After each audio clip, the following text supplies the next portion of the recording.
Wajah yang satu, bertemu lagi dengan saya dari satu kala dengan NIM 2021-53162. Karena NIM saya genap, maka saya di sini akan menjelaskan pertemuan keempat, yaitu persamaan dasar akuntansi. Pembagian akuntansi.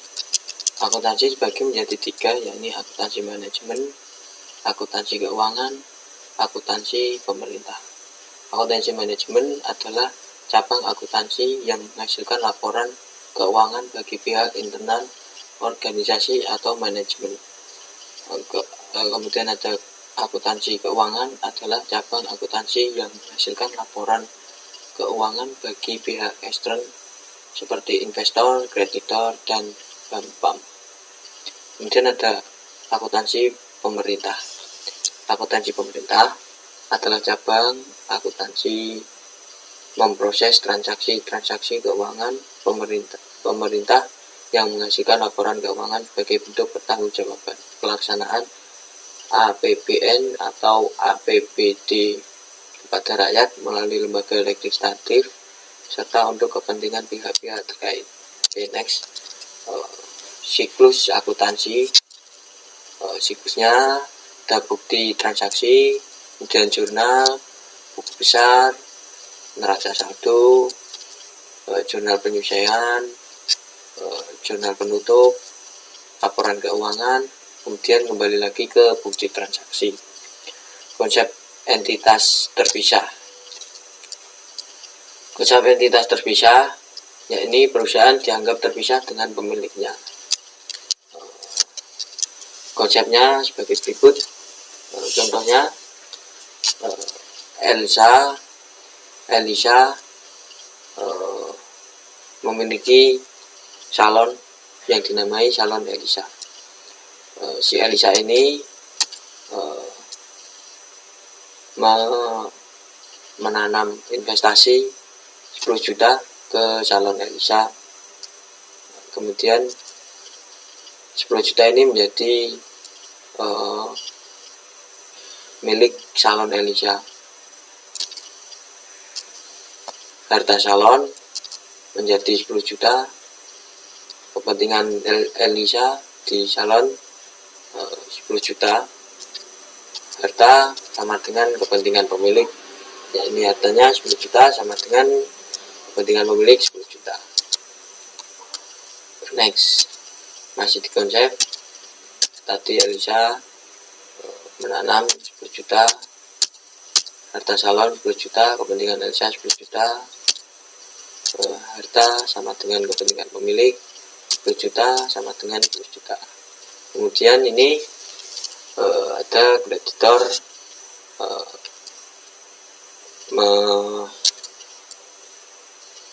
menambahi 1 juta ke salon Elisa. Harta salon Elisa menjadi kreditor ditambah kepentingan pemilik, yang hasilnya hartanya 11 juta didapatkan dari uang kreditor ditambah kepentingan pemilik tadi. Pemilik menyetor uang 10 juta. Di sini transaksi, ada harta perusahaan, uang plus modal. Harta meliputi kas dan piutang. Kas ini adalah kas dari perusahaan. Piutang ini jika perusahaan ini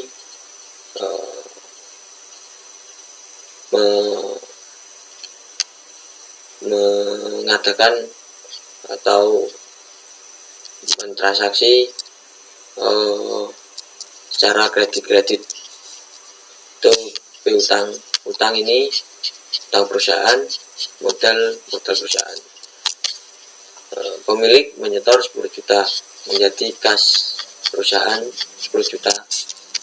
Piutang belum ada piutang, utang 0, modalnya menjadi 10 juta.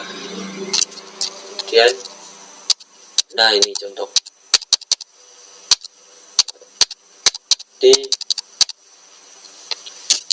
setoran pemilik kas menjadi yang semula 10 juta, piutang 0, utang 0, modal 10 juta. Kemudian pinjam uang pada kreditor 1 juta, piutang 0, utangnya tadi karena minjam utang perusahaan 1 juta, modal 0, saldonya menjadi 11 juta, piutang 0, utang 1 juta, modal 10 juta. Kemudian perusahaan menjual jasa tunai, karena tunai kas bertambah 600, piutang 0, utang 0, modalnya juga bertambah 600. Saldonya menjadi 11.600.000.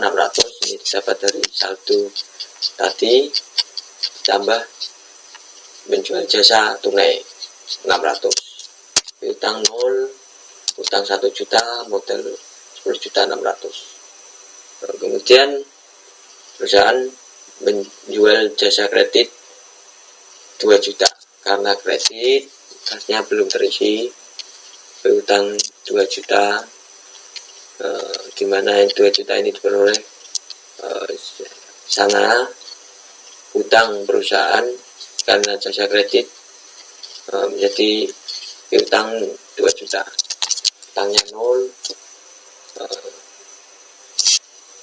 membayar gaji 100, karena membayar ini kasnya menjadi berkurang 100, piutang 0, utang 0, modalnya juga berkurang 100, satunya menjadi 11.500.000, piutang 2 juta, utang 1 juta, modal 12.500.000. Kemudian pemilik menarik sebesar 200 untuk kepentingan pemilik sendiri. Kasnya karena menarik, kasnya menjadi berkurang 200, modalnya juga berkurang 200. Didapati saldo menjadi 11.300.000 karena saldo sebelumnya dikurangi 200, hasilnya 11.300.000. Piutangnya tadi 2 juta, utang 1 juta, modal 12.300.000. Oke, kita langsung aja praktek Excel.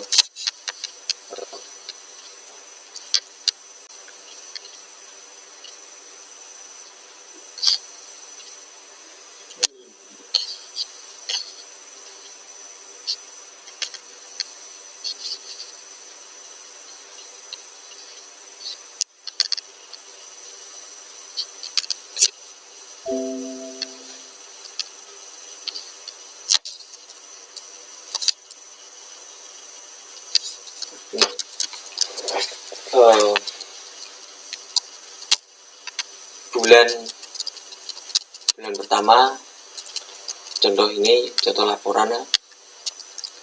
Bulan pertama harta Aisyah tadi 10 juta, utang 0, utang 0, modal 10 juta. Pada tanggal 12 Oktober 2020, kemudian si perusahaan utang kepada bank 1 juta.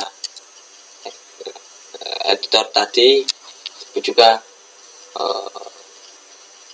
bank, utang 0, utangnya perusahaan 1 juta. Kemudian pada 13 Oktober 2020 si perusahaan Elsa mendapati jasa rias tunai, kasnya bertambah 600, piutang 0, utang 0, modal 600. Saldonya menjadi 11.600.000. Ini didapat dari saldo ini, didapat rumusnya ini sum D9 ini sama ini kurung tutup, hasilnya ini utang 0, utang 1 juta.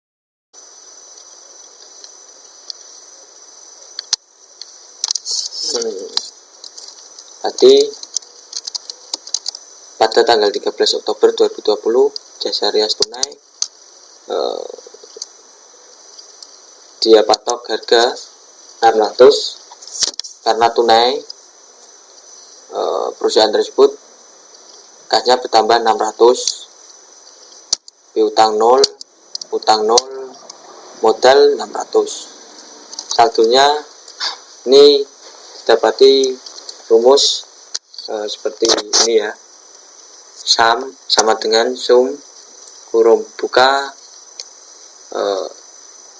saldo ini sama ini kurung tutup, piutang 0.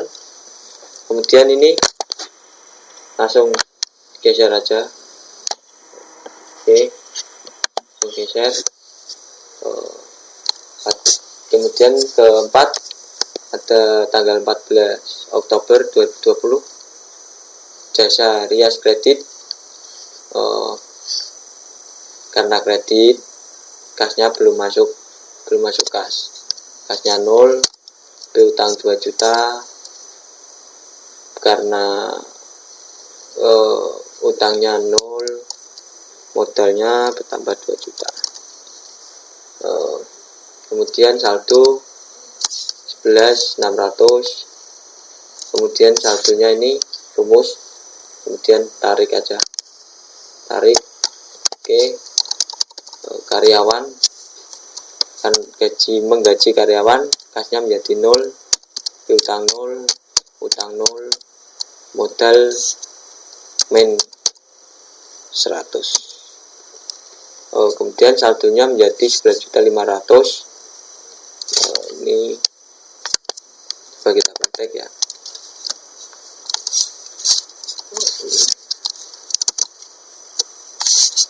Sama dengan sum kurung buka ini kurung tutup, enter, kemudian tarik, seret. Oke. Kemudian pada tanggal 16 Oktober penarikan uang tunai 200. Karena menarik ini tadi di sini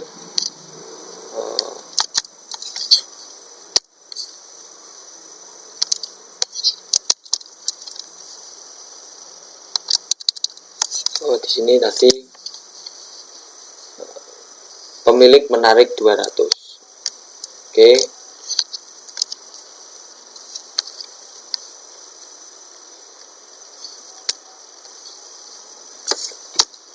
Pemilik menarik 200 untuk kepentingannya sendiri, kasnya menjadi min 200, berkurang 200, utang 0, utang 0, modal 200. Saldonya tadi rumusnya 11.300.000, piutang 2 juta, utang 1 juta, modalnya menjadi 12.300.000. Kemudian menjadi saldo bulan ke-1. Ini hasilnya didapat dari ini tambah ini 13.300, ini tambah ini 13.300. Ini harta sama uang plus modal ini harus klop sama. Sekian dari saya atas nama Nur Irsad Falah dengan NIM 2021 53162. Ucapkan minta maaf bila ada kesalahan atau tutur kata selama presentasi.